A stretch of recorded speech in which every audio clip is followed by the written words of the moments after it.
Welcome, everyone. We're gonna give it a second for some folks to join, but we are so excited to have you all here for this wonderful live chat series.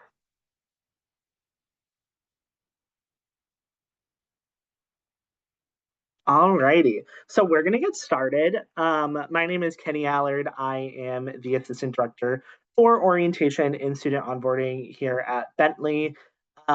We are just going to go through some quick things about our orientation program, and then I am going to hand it off to my wonderful colleagues. This is a webinar, so we do have a Q&A feature.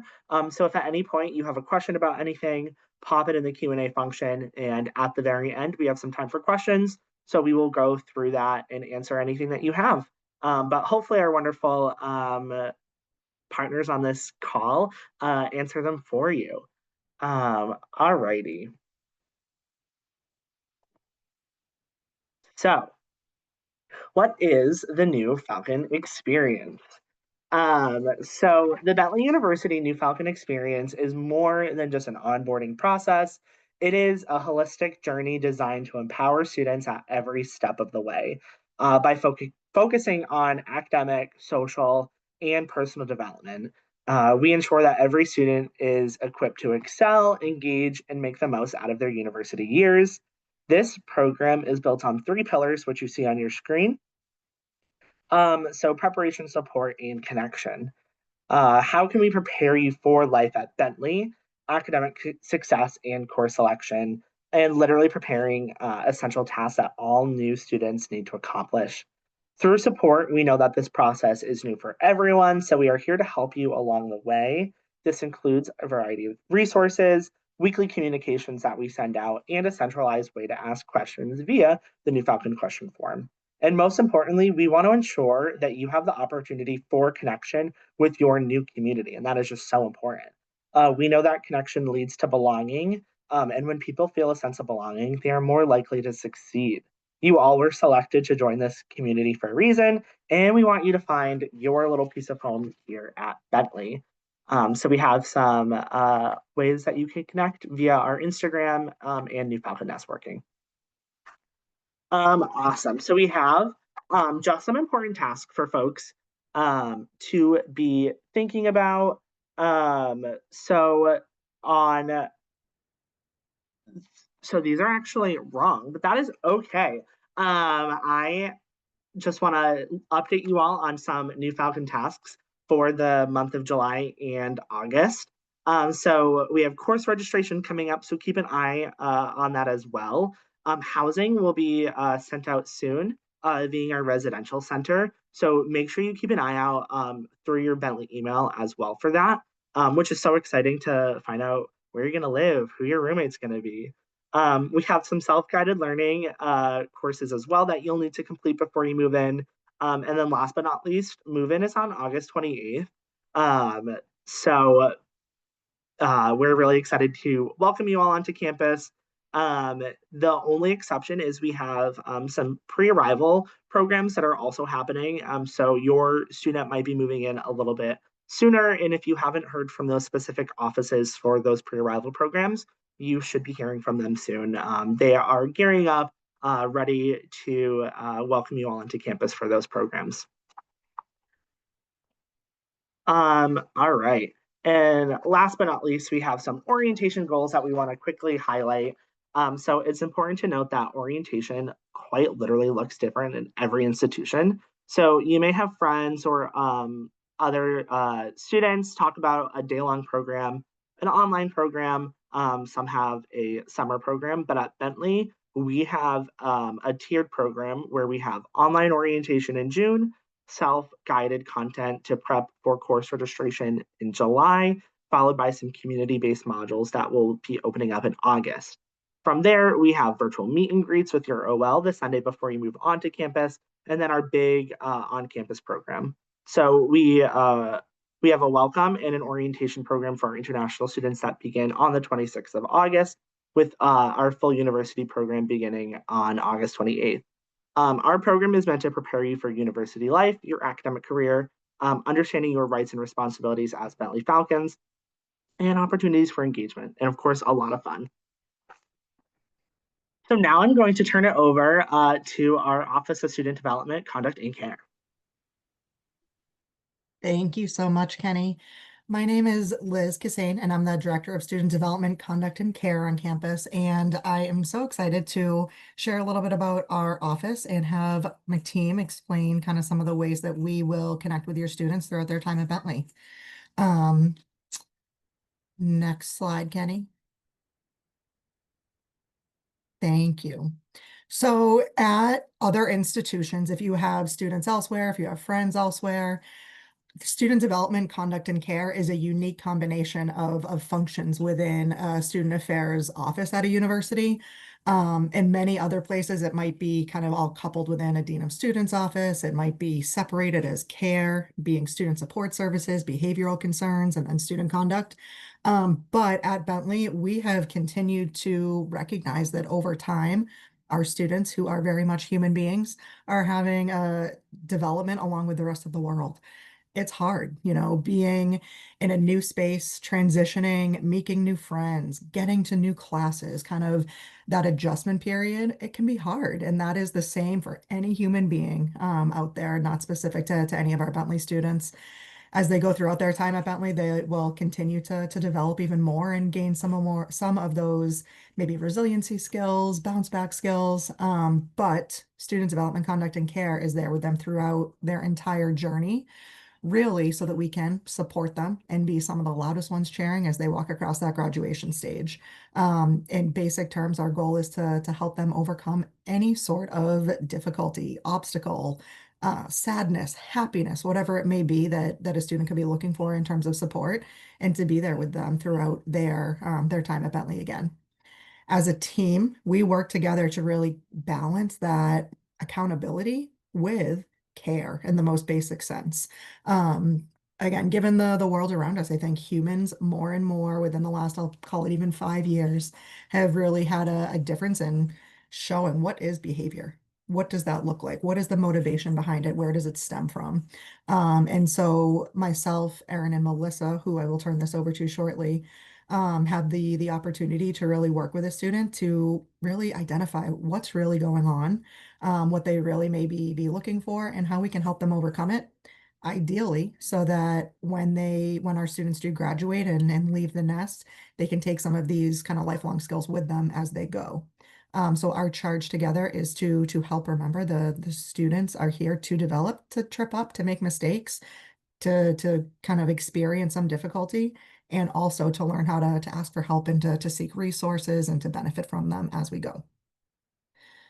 On the next slide, you'll see a breakdown of our office itself. So I will hold an introduction of Erin and Melissa and let them introduce themselves.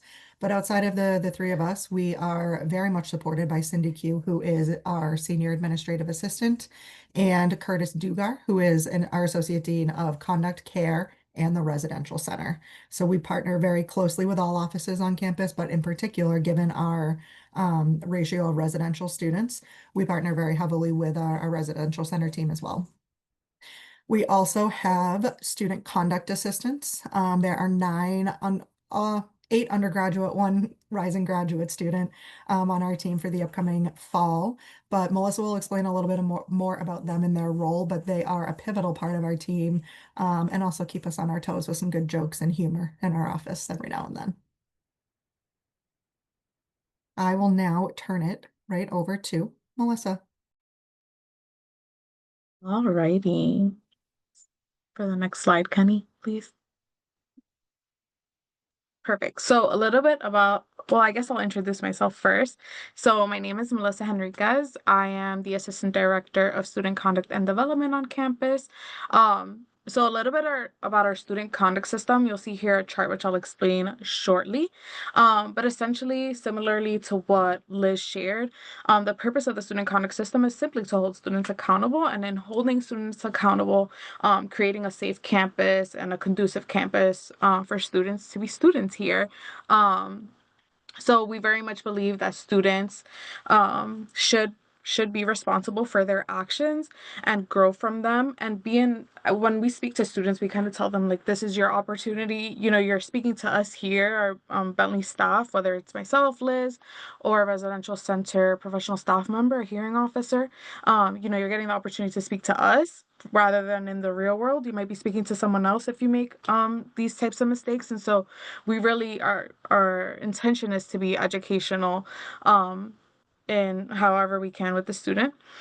So we have two separate processes in our office. So one being the administrative hearing process, and that's where students typically meet, let's say one-on-one with the student, or if it's them and their roommate, they might meet with the professional staff member one-on-one or two-on-one, whatever the case may be. Then we have our student conduct board process, and that's where we have a panel of essentially similarly hearing officers, but board members that will make a decision as to whether or not a student should remain at the university.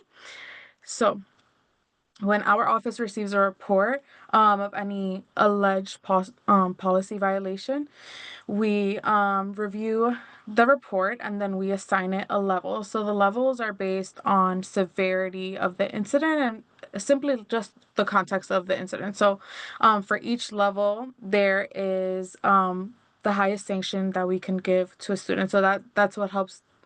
That's what helps the conduct system, is that we're able to differentiate incidents by level so that we're able to sanction appropriately, and so that we kind of have a guide there and we're not sanctioning students in a way that's inappropriate or not beneficial to them. So it works its way up all the way through level 3 being the most severe or egregious, which, as you can see here, they can be sanctioned anything up through expulsion. I will say on this call here, our hope is not to separate students if not necessary, but if it is necessary for a student to be away from the university, whether through a suspension, or an expulsion, a suspension, essentially for, a period of time to then return, or an expulsion of just like that's simply not, their actions that they took is simply not acceptable at the university. So that's a little bit about the conduct system. Penny, if you could, the next slide. Perfect. So like I mentioned, when we receive reports from all over. So we receive it from housing, so the residential center. From faculty, we'll receive reports from things going on inside the classroom. University police, so a lot of things, a lot of incidents that occur on campus, university police response, typically along with the residential staff, professional staff. And then we also receive reports from off-campus police entities. So let's say our neighboring town, Lexington Police, they might send over a report over to our office if they know that a student that they interacted with is a student from the university. And it's still adjudicated the same way. So we try to let students know that, you are a student here at Bentley University, wherever you go during your time here. So if you do something here in the town next door, another state, and something makes it back to our radar, you are still you're still responsible for those actions, obviously going through a conduct process, but we still hold students to that same standard from our student handbook, no matter where they are, as long as they're a student enrolled in classes at Bentley University. So like I mentioned, administrative hearings are a one-on-one conversation with a staff member, typically. And typically, I mean, it could be with two professional staff members. It could be a suite. So let's say there's a suite of 6 residents. They might meet with one professional staff member too. So there's that. For administrative hearings, students can elect to sign up for a pre-administrative hearing meeting with an SEA for peer support. So like Liz mentioned, we have 9 student staff members, and those student staff members are available throughout the week during business hours to meet with students before they have their hearing. So it's something that was established so that students are able to speak to a peer prior to speaking to a professional staff member, and to speak openly with the student conduct assistant and just get more information on the conduct system. I can explain to a student what the conduct system is, and it could come off very differently when a peer or someone that you know explains it to you. I will say, our student conduct assistants will get personal text messages like, "Hey, I got this letter. I was written up for XYZ policy. Can you please do like a pre-admin for me?" And they'll do it. So it's kind of like a well-known thing.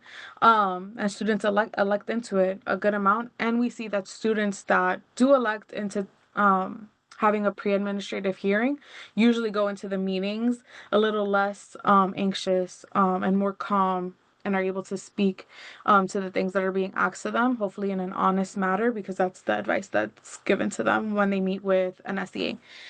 So then our other process is the Student Conduct Board. So it's a panel of trained students, which happens to be our student conduct assistants, staff, and faculty. They'll review and adjudicate the case. And so this student conduct boards are typically held for the more egregious cases that are presented to the university. Like I mentioned, level 3 cases where a student can face up through expulsion. But it doesn't mean that they'll face expulsion, which sounds very scary. It's a full range of sanctioning. So essentially, the board has more flexibility in what they could sanction. And so, the reason that we do student conduct boards as well is because if it's a level 3, typically it's something that has had either a great effect on the student or the university or their peers or the surrounding area.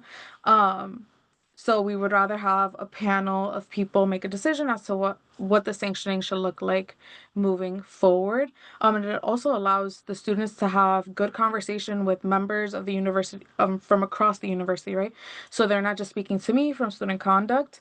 Instead, they're speaking to a peer. They're speaking to a faculty member, a staff member, let's say a staff member from student programming, a staff member from orientation. Kenny's actually on our board, so they'll speak to various people and try to get different perspectives as to why was it that you did this thing, and how can we make sure that that doesn't happen moving forward from very different perspectives. We use restorative justice, which is a pretty common framework that is used in student conduct in different student conduct offices.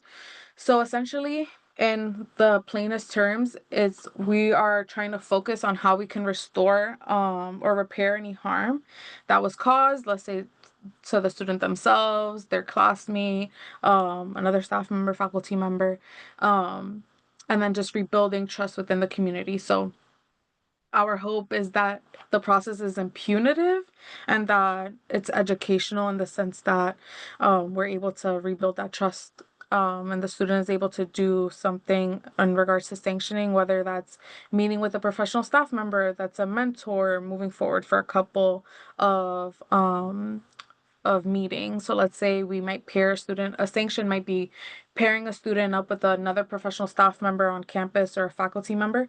They'll meet with them, let's say 3 to 4 times during a semester, and talk about their academic growth, their social life, and just be there to encourage them and just have another layer of support for their time at Bentley. So there's many different ways where we try to implement educational sanctions. And then, like I said, support starts early. So we have the student staff that are available to guide and support students before the administrative hearing process begins.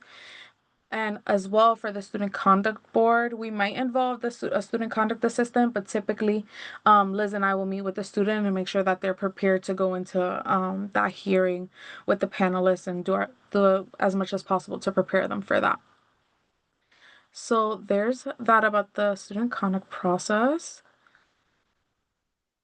Okay. And this, I want to speak about a policy in particular, that I'm hoping that we can spread as much as possible. And it's my goal each year, to try to get it out there. So we have a medical amnesty and assistance policy. So essentially, students are looking out for their fellow Falcons. We are hoping that students, if there's any type of alcohol or drug related emergency, whether they know the student or not, or whomever they might run into in a hallway or on campus, walking around campus, that they're seeking help. So contacting whether they're RA, or university police. University police would be the hope that they would reach first because they are emergency personnel that will arrive right away and, seek out the ambulance or medical assistance.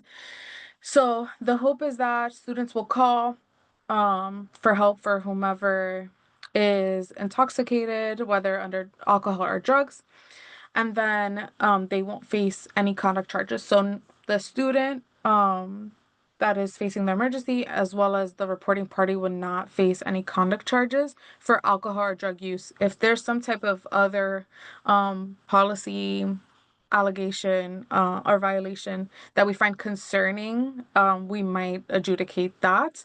But the hope, again, is for it not to be punitive and for it to be educational so that students will actually call for help for other students. We just want to make sure that students are looking out for each other and being safe. And so that's why we have this policy in place. Typically, students, let's say, whether they were transported to the hospital or not, they'll have some type of educational follow-up. So that might be an online module regarding alcohol or drugs, or it may be a one-on-one conversation with a professional staff member about the usage of whatever they consumed. Because of this medical amnesty and assistance policy, 13 students were able to receive help under this policy. It's lower than last year. I believe last year was 17. But my hope is that, students keep this in mind and that parents or families are able to remind students about this policy and just being a good human. You see someone in help, call for help. So there's that policy, Kenny. Thank you. So for this past academic year, I've listed here our top most responsible findings in terms of policy violations. So essentially, these are the policy violations that students were found responsible for. So 110 for candles and other open flame devices, mostly candles. Other open flame devices are not very common. I would say 99% of those were candle violations. 110 for underage alcohol, 77 for quiet hours. Trash disposal and recycling 39, which is a hike or a peak or whatever the term would be, very high of leaving trash in the hallway or outside of the building rather than just taking it to the trash. And so if we find that students are not disposing of their trash properly, they will go through the conduct system and meet with a professional staff member. And our hope that doesn't happen. We have facilities staff on campus that works very, very hard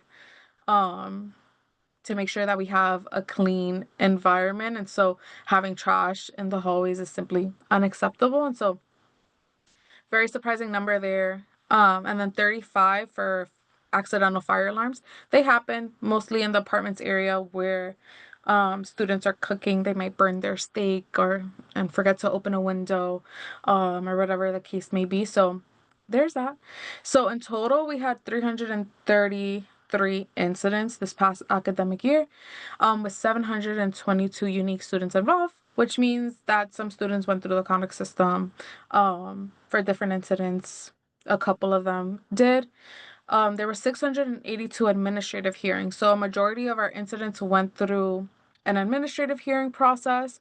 And the reason that the number is different from the actual incident is because, again, like I mentioned, there could be a different combination. I can have an incident with 2 students and I might decide that I want to meet with them separately or together. So that's the variance in number there. In regards to level 1 or level 2 conduct board hearings, we didn't have any this past academic year. They were all level 3 conduct board hearings, and we had a total of 13, which is on average, it's pretty typical for what we see in an academic year.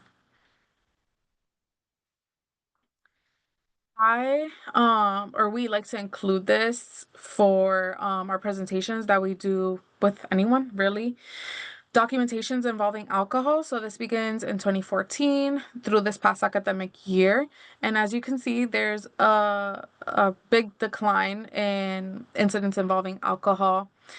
over the years, especially the past couple of years. And the reason that we want to share this is because a lot of the times, people's perception or the way that things are shown on TV or movies is that, that students go to college and are drinking and doing all these things and it's ragers and alcohol everywhere.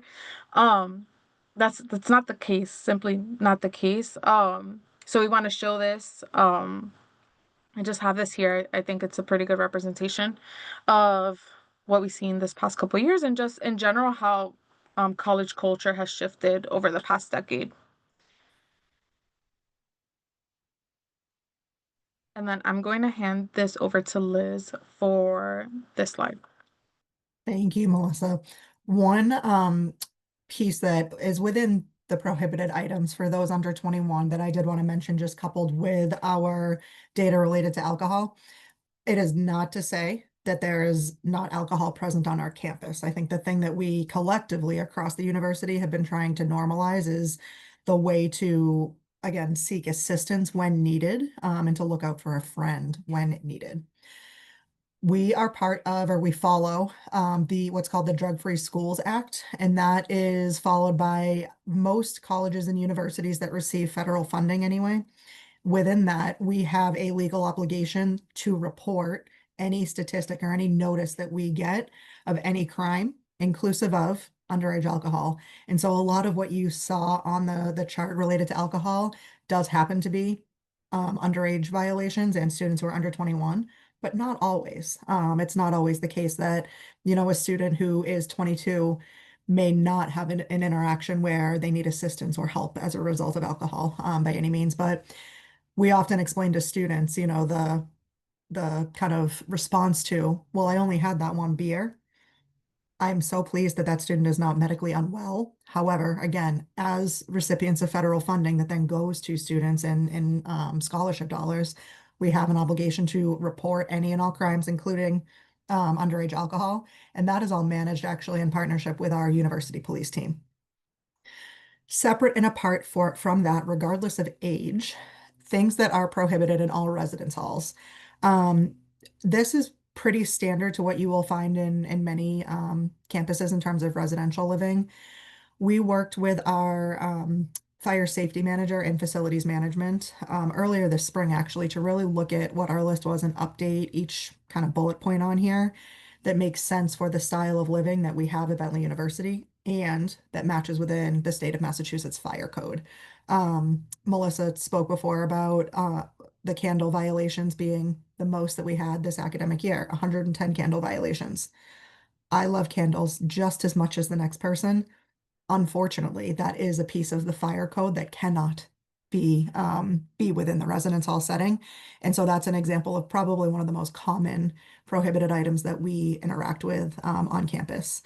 But if you or your students have any questions around what you can, can't, should, shouldn't bring into your housing assignment, feel free to reach out to housing@bentley.edu.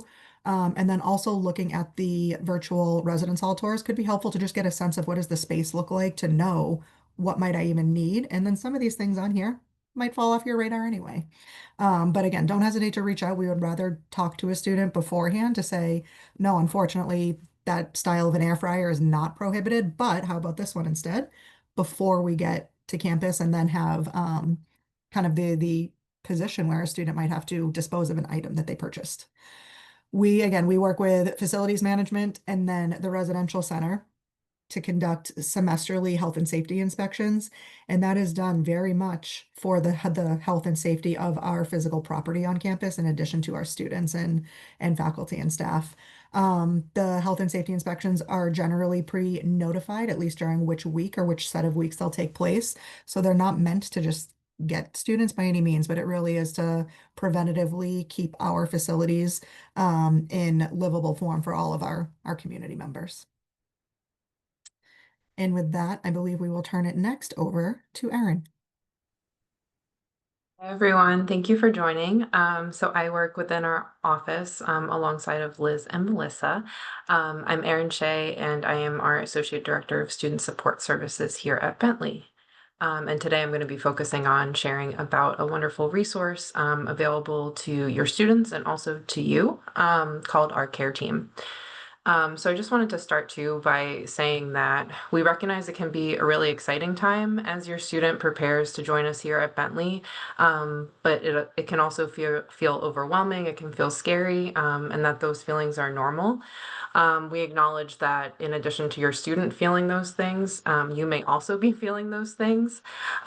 So please know that we have many wonderful resources here on campus if your student needs any help navigating challenges during their Bentley journey. And one of those resources is the Care Team, which I oversee. So our Care Team is a small multidisciplinary group of professional staff members on campus. So we have many folks from both the academic side and student affairs side to really provide our students with holistic support.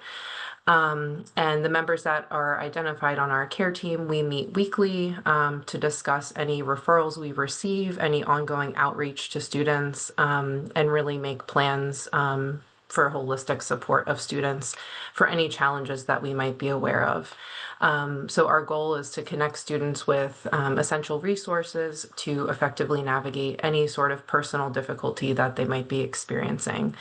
In a few slides, I'll give some examples of reasons why a student or yourself, a staff member, a faculty member might submit a referral to our team, but really a wide range of personal challenges, including mental health, that we assist in managing. So when a care referral is submitted, it initiates a review process and a coordinated response involving the appropriate individuals to best support the student. So myself being the person who oversees our team, I'm typically the one to first review those referrals during business hours, and then reach out to try to gather more information, to loop in any of our care team members that make sense to involve, and then a lot of times also reach out to campus partners, if there are other staff members the student is already connected with for support, or if we need to notify faculty members of a student absence, really partnering with other members of our community as well to provide that holistic support.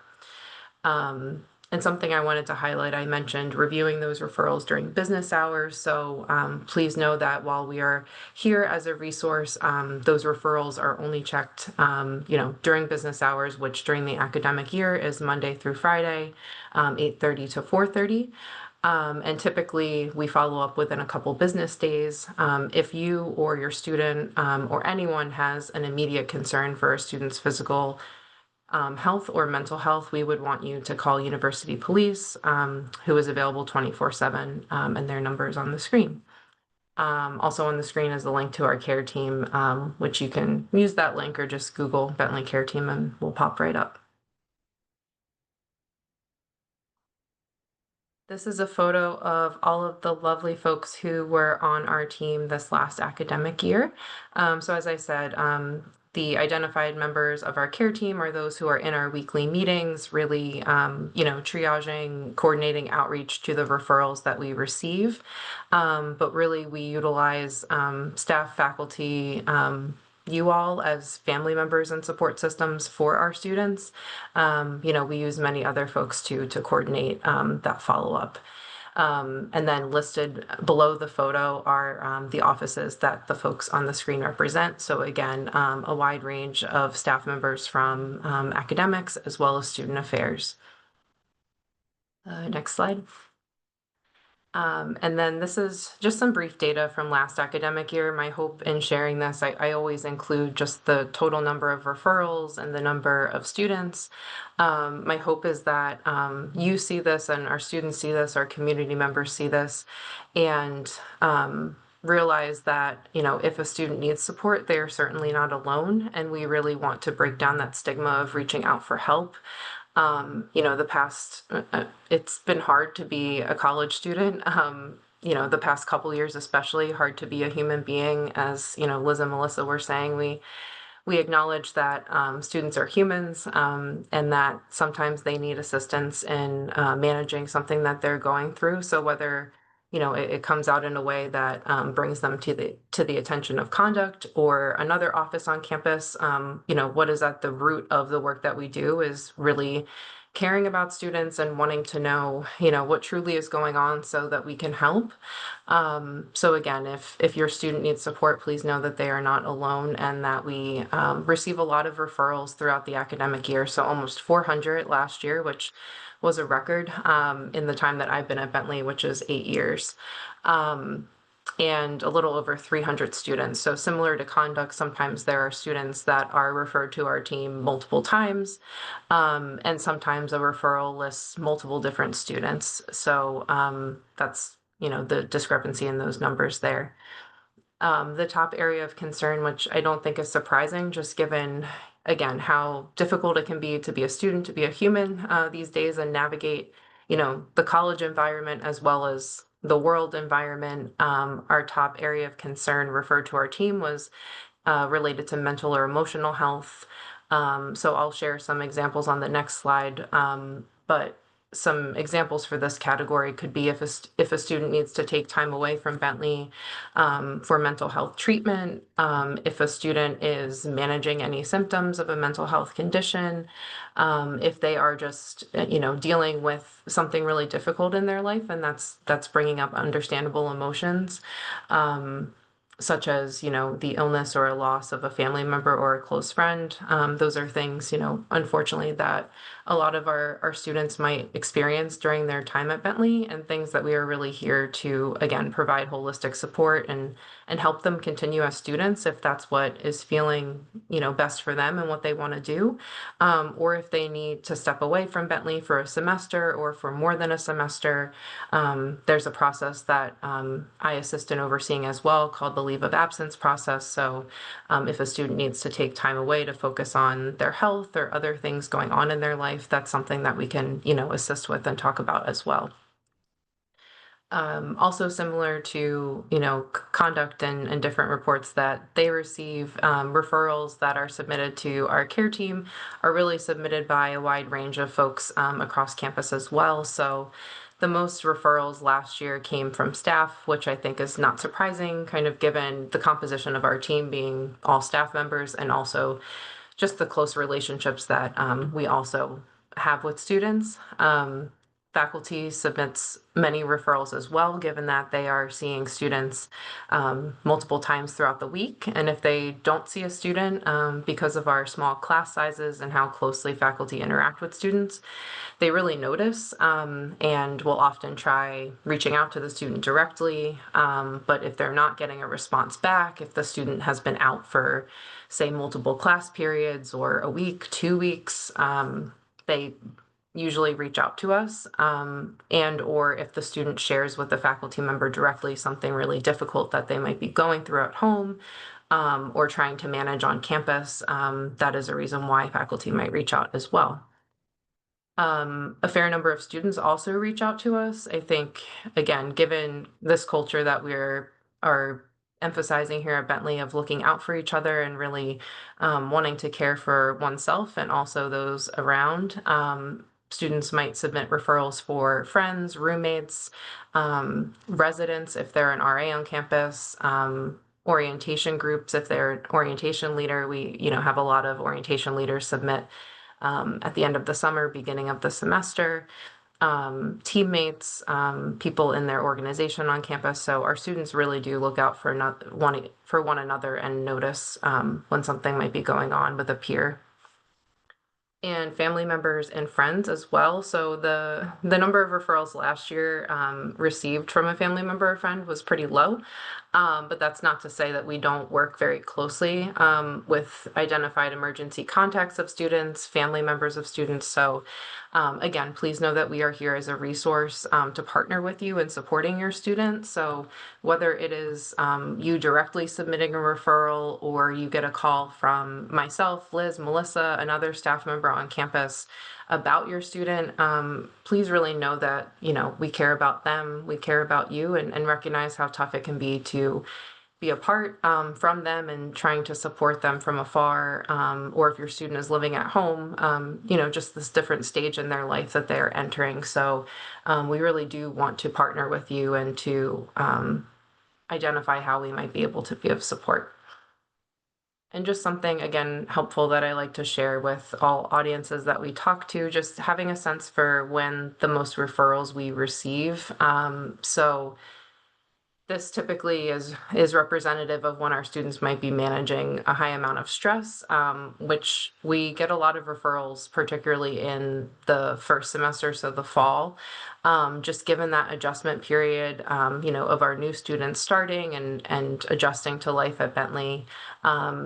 And October, September, falls into that range. And October being a month where the academic coursework really picks up, where students are often having midterms and, needing to manage their time. And that can be kind of when things might feel overwhelming academically, in addition to that impacting, their emotional well-being, and managing any other challenges that might come up too. Next slide. Thank you. So these are some situations that might lead someone to submit a care referral for a student, and where it could be particularly beneficial for our team to be aware and to coordinate, follow-up and outreach to a student. This list is not, completely inclusive of all reasons to submit a referral. So these are just some of the most common that we help with. But if your student or a student is experiencing something that's not on this list, we also are here to help with that too.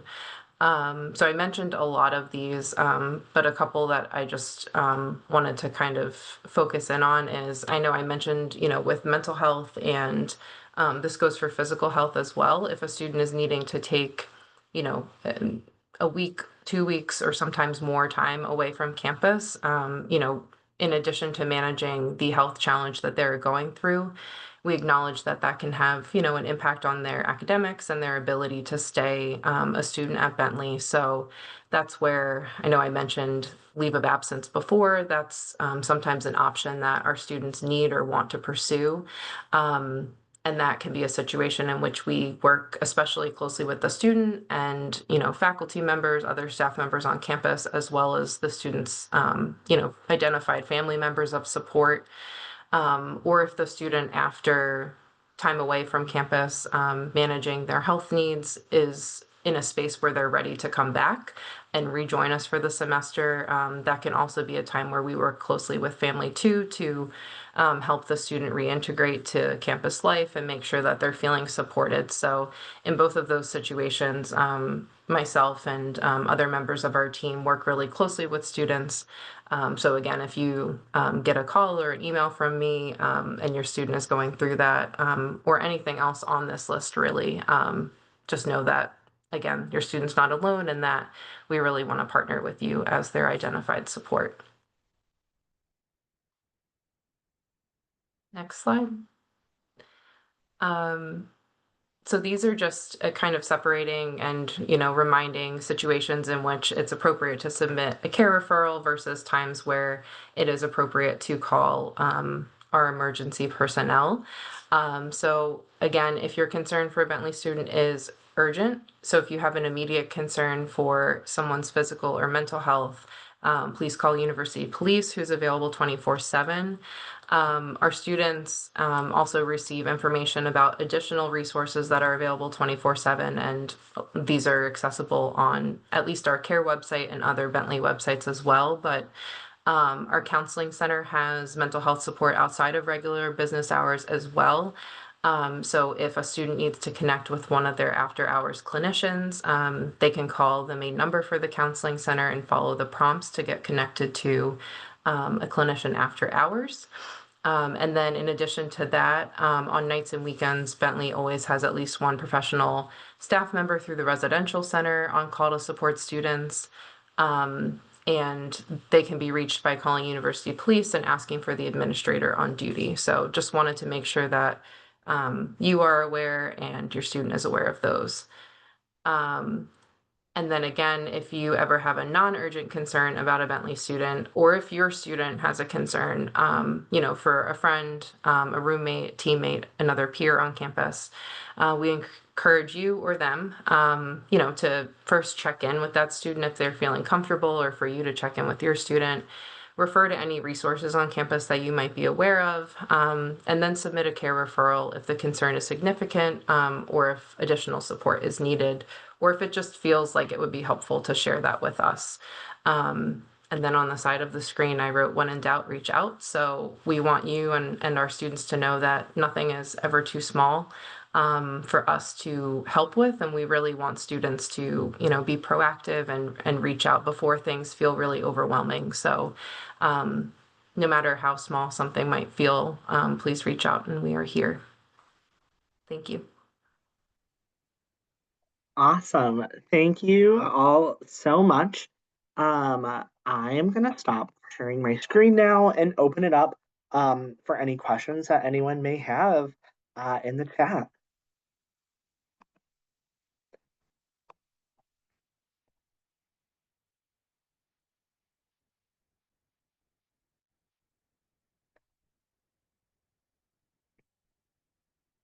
I will give it a couple more questions, or a couple more minutes. So sorry, but if not, thank you all so much for coming to this live chat, and thank you all so much to our panelists as well, for this wonderful content.